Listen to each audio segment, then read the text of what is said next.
welcome to KFC, Kids for Christ. I'm here today with Willy Ramos, all the way from Miami over in the US, and he's here today to share with us some of his experiences of the gangs when he was in Miami. Yeah, first of all, I don't know how you guys can live like this. It's too cold over here. And I know it's not even, winter's gone or no? No. Well, actually, technically, it was on Friday. But it's still cold. I'm frozen like that Disney movie. So, Willy, I have personally never had a brother. I only have a sister. And I guess for me, I've never really experienced what the Brotherhood is all about. Would you like to share a bit of your experience, the Brotherhood, the gang? What's that all mean to you? Yeah, well, you described it perfectly. It is a brotherhood. It first starts off like that. It starts off as a brotherhood. Now, I have the best father in the world. Awesome guy. He's always working, and he taught me how to work. But that's the thing. He was never there. He was always working. So I was looking for this love that didn't come from him. And I went to the brothers in the street corners, and I went to the gang members, to the drug dealers, and it appealed to me and to my senses.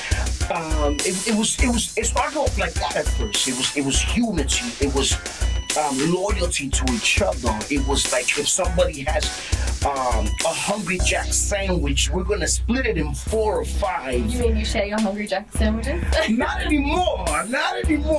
But back in the days, we shared it. I was a lot skinnier. But we always shared everything. So it started off good, and it's enticing. And so I can see why the kids nowadays, they look up to these gangsters and all that, because it looks good, it looks united. But it's the devil's a liar. Yeah. And do you feel like that was your true family, the people you connected closest with, and the people who you would turn to and do life with? Yeah, in fact, the gang members were closer to me than my actual blood family. So yeah, I would go to jail for any 23 or 25 of them, or I would murder for them. I would die for them. I guess that's a really big sacrifice to make. I mean, for me, I know my family, I would give up a lot for them. But to say that of someone who you didn't start life with, and you didn't, have that attachment to at the start. You created family of these people. Yeah. It's and there's no plan B. There's no other option but to die if necessary for these people. It's loyalty at first. Yeah. And you talk about, I guess, defending someone with your life. How did that resonate with you? I would be petrified of the thought of giving up my life. How dangerous was, I guess, the gang? Oh yeah, it was crazy. It was crazy. Now, you would always look backward, left and right, and you would go to the restaurant and you would sit facing the doors to see if your rival gang members coming in or out. You're in the toilet and you can't have peace. So it is that. It's always an insecurity, or it's always like, am I gonna die today? But check this out. In the streets, there is no higher calling but to die for a friend. You become a legend if that happens. So in actuality, we're putting ourselves out there to see if we become that OG status, if we can become legends. So we look for trouble. We do. And what sort of trouble would you say you got up to? What were some of the more dangerous things? I guess we don't see a lot of that in where we live. I've grown up pretty sheltered, and I guess I never really had any encounters with a gang or, this sort of brotherhood that's, doing reckless things. What was, I guess, the reckless things you're up to? Right. So now looking at me, you're never gonna suspect, but I was in a band of thieves. Now, it looks like I don't fit in through the windows, but if Santa Claus can fit down the chimney, I got this. But I was in a band of thieves, so we became organized crime. We would rob from retail stores. It first started off with robbing but I'll get back to that. So yes, I was a thief, and then we would protect each other. We would wear the same colors, same clothes. At the time, it was the name brand Dickies. Converses. I know everybody in the mall, everybody and their mama, I see them wearing Converses, but that was a gang shoe.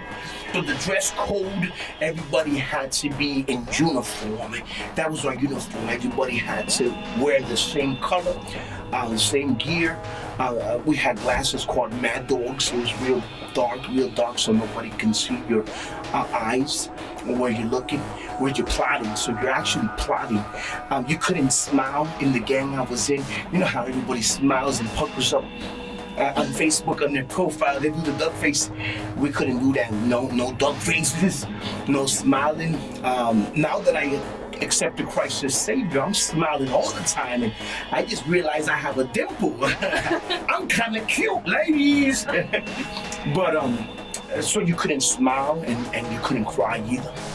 What did it mean, or what did it take to actually become a part of a gang? Could anyone join? Did you have to come into it in a particular way? No, not everybody can join. They look at you. It's like scouting. They look at you to see if you have street smarts. If you look the part, if you have the tattoos, if you're savvy when it comes to the cops. In fact, the more crime you do, the better you are to get into a gang. Most security to society. That's right. And most gangs, you get beat up 2 minutes by 8 guys, and you get beat up. If you're still standing after those 2 minutes, that means you're part of the gang. Some hardcore gangs, like Junior Mafia, you have to kill somebody.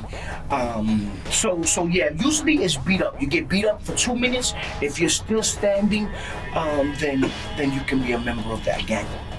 Sounds like a tough code to sort of be a part of, and I personally don't know whether I could, but it has been an honour and privilege to hear a little glimpse of what your life was in Miami, and we look forward to hearing more from you in the upcoming chats we had. And so I'd just like to thank you for sharing this morning. Thank you. Beauty and the Beast, we out.